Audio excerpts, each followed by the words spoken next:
Hi friends, welcome back to Scars and Grace. I hope it's beautiful and sunny wherever you are today. Maybe you're sipping something refreshing, like lemonade. Maybe you found a quiet spot by a pool. Or maybe curled up with a good book. If you still read books, that is. I've been trying to get back into reading. There's literally a whole stack on my nightstand. And let's not even talk about the ebooks still untouched in my Apple Books. Honestly, I haven't finished one, and there are a number of them I haven't even started. But I'm still trying, and sometimes that's enough. But we're not here to talk about reading today.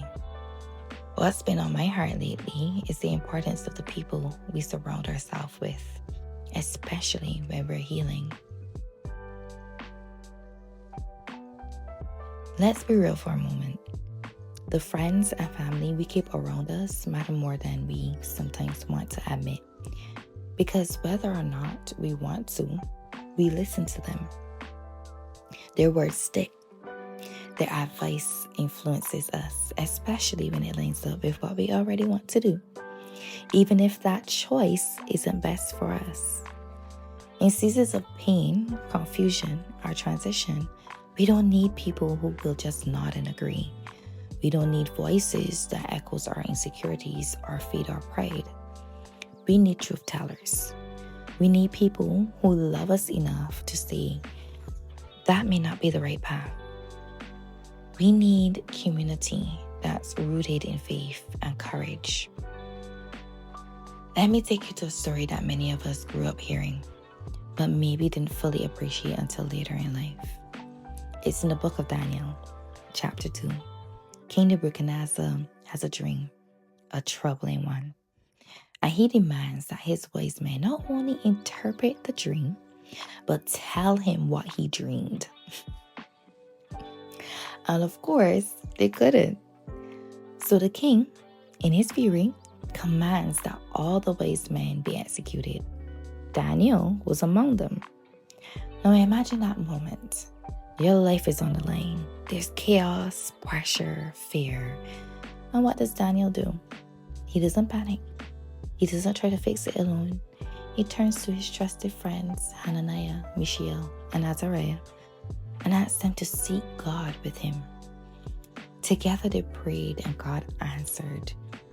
Not only did Daniel's life get spared, but so did the lives of all the other wise men in the kingdom. But Daniel didn't receive the answer alone. He had a circle, faith-filled friends who knew how to pray, how to wait, and how to believe. That's the kind of community we all need. In our deepest battles, whether it's anxiety, depression, guilt, or shame, we don't need people who will point fingers or say, I told you so. We don't need people who drag us back into our past, reopening wounds that have already started to heal. We need people who will pull us into the light. People who will remind us of what God has already spoken over our lives, even when we've forgotten. Think of Moses in Exodus 17. As Israel was fighting a battle, Moses stood on a hill with his hands raised, and as long as his hands were lifted, Israel prevailed. But he got tired. So what happened? Aaron and Hur came alongside him, and they held his arms up. They didn't let him fall. They made sure the battle could continue. That's the kind of support we need. People who don't walk away when we're weak. People who don't whisper doubt when we're vulnerable. People who fight with us and for us in prayer and in truth and in love.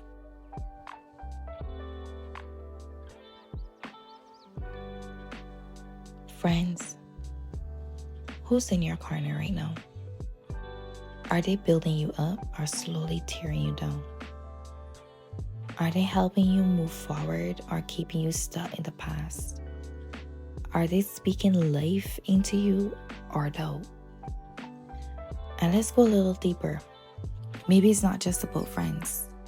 Maybe there are family members who are consistently pulling you into unhealthy patterns. And you've been told that blood is thicker than water, so you stayed close out of guilt or obligation. But here's the truth. Healing requires boundaries. Even Jesus distanced himself from certain voices and crowds when it was time to pray, to heal, and to be restored. Proverbs 13:20 says, "Walk with the wise and become wise, for a companion of fools suffers harm." Your circle matters. So today, I want to encourage you to surround yourself with people who will pray with you when you don't have the strength to pray on your own.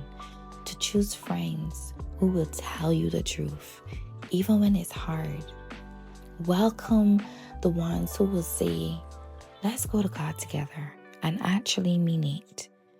Make room for people who will anoint you, uplift you, speak life over you, and never let you forget that you are called, chosen, and deeply loved by God. And if that means creating space between you and people who constantly criticize or diminish your faith or healing journey, that's okay. Let them go in love, but stay on course, because this is a critical time. We're in a spiritual battle for our hearts and minds, and we can't afford to walk alone or to walk with the wrong crowd.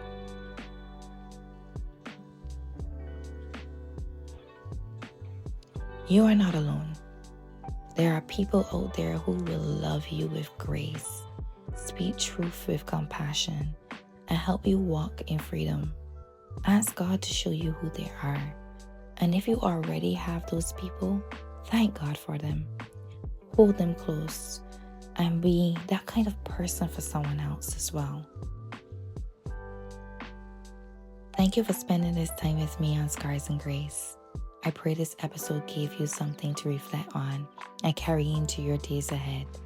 Until next time, surround yourself with light. Speak truth over your life. And remember, you are never alone in your healing.